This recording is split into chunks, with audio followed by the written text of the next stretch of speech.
I would go so far as to say I've been absolutely amazed.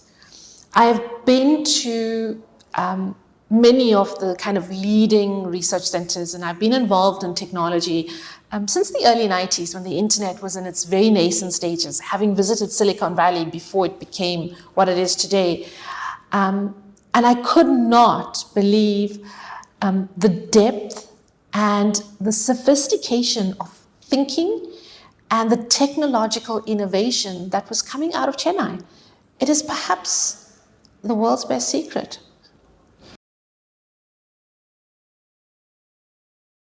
The contextual differences between Africa and India are quite significant. I do think that India has had a digital revolution. Your access to phones, your payment systems are so much more sophisticated. I think your uptake of technology amongst particularly the low income, it's ubiquitous. Africa does not have that at the moment. Our uptake of technology is not as ubiquitous as India.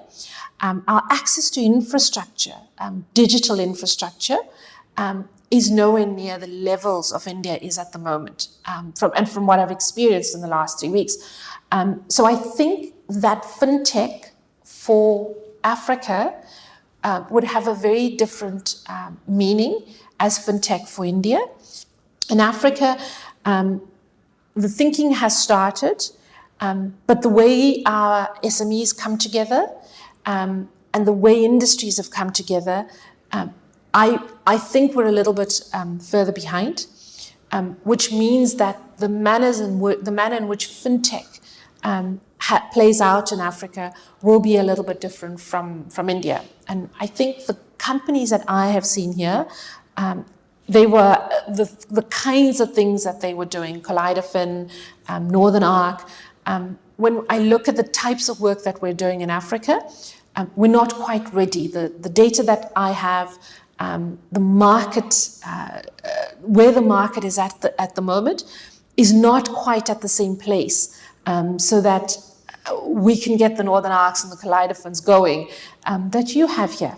And hopefully, that we can collaborate and work together and learn from each other. I think there's some things that we're ahead of and we do differently, and I think there's some things that you do differently.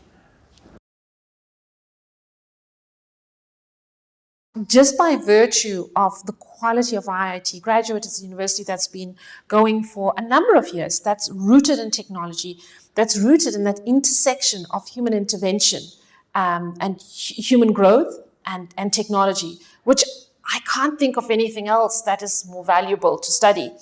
A collaboration with Africa allows some of, you've done it at scale.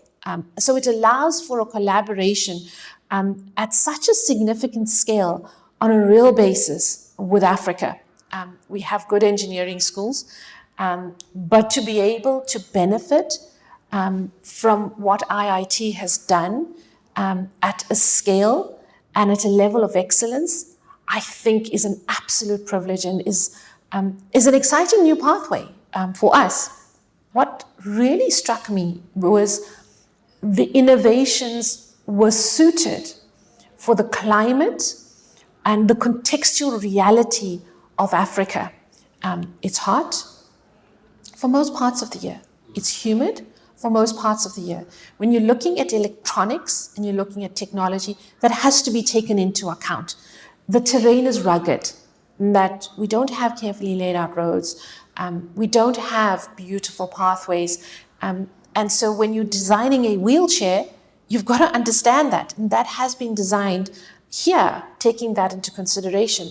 Our access to infrastructure, whether it's water or electricity, is probably at the same levels at where India is. So you've taken that into consideration. I was pleasantly surprised at how you are increasingly looking at solar energy, you're looking at different types of energy.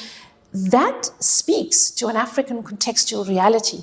So I would love to see a research park in Zanzibar, because what that would mean is located right within that contextual reality of SMEs, of how do we put our SMEs on a growth path? How do we learn and share from your SME experience here? And how do we take those technologies that have been built here? But I think the most interesting thing that the IIT Tech Hub has done, and which I have not seen anywhere else in the world, is you've been able to hub young leaders, young thinkers, and young engineers in a way that you've harnessed their skills, their thinking, and their new way of looking at the world, but in a way that is, I think, going to put India on a path to growth.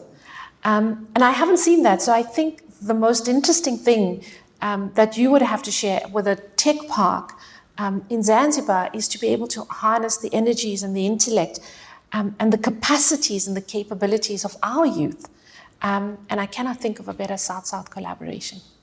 Amazing. I'm sure Prof will definitely